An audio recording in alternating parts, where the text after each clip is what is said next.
Here with Greg Hackett and Rob Acosta. What's good, y'all? Alright, I'm pretty sure y'all heard the rumor. Shakur Stevenson, Oscar Valdez is a possibility. How y'all like that fight? Get him tested. I like that fight. Oscar Valdez just came on two good performances. One being a knockout, one being a decision, where he had to really dig deep. I think he got knocked down in that fight, or he got roughed up early on.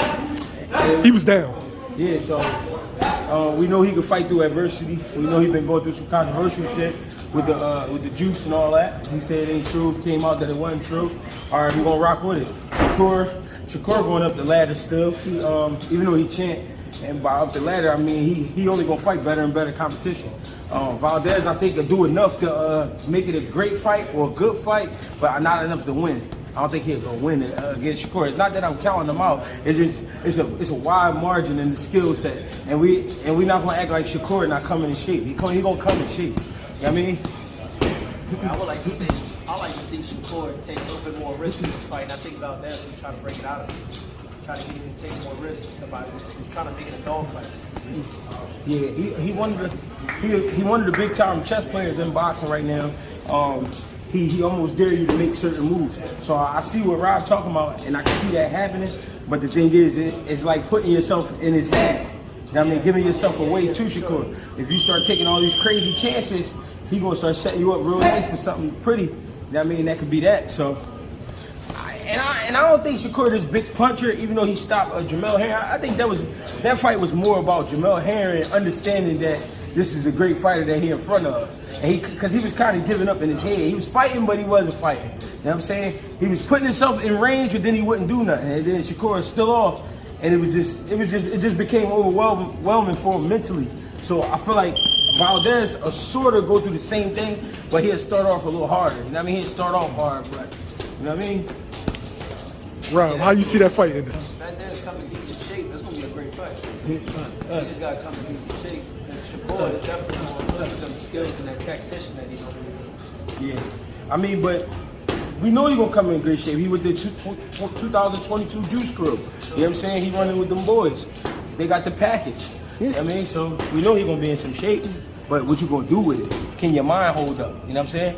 Can your mind control the chemicals? You know what I'm saying? Rob, your strength and conditioning coach, is that the determining factor in this fight? No, not necessarily, because I mean, Shakur, like Greg was saying, you know, I think Shakur always comes in shape. You know, it's just what it is. I just think this fight is going to come down to basically who really wanted more. You know what I mean? And Shakur's he's a great boxer, great tactician, you know, he's brilliant in there. You know what I mean? So with Valdez also building that momentum coming off those two wins, like Greg was saying, you know, it's going to be a great fight all the way around. I think the conditioning does play a factor, but that's in factors in every fight. I wasn't talking about the conditioning. I was talking about the allegations of the finest juices. You know what? If you got accused once, it's always going to be in the back of your mind. You know what I mean? It's kind of like an example when you in court and that one lawyer just throw that one thing out there, and then you know they object to it. So it's like it doesn't matter. He threw that thought in the juror's head or whatever the case was.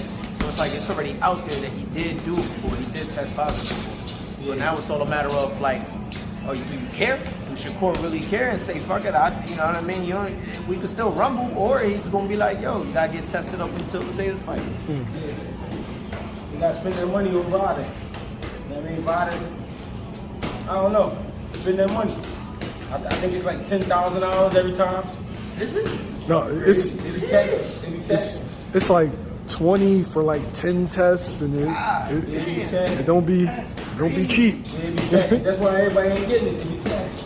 You know what I mean? And it's crazy because if you ask somebody like me, you still can't trust this shit because you piss in a cup or let them take your blood, and then they take your shit across the country or across the world. Yeah, I don't know what just happened. Right.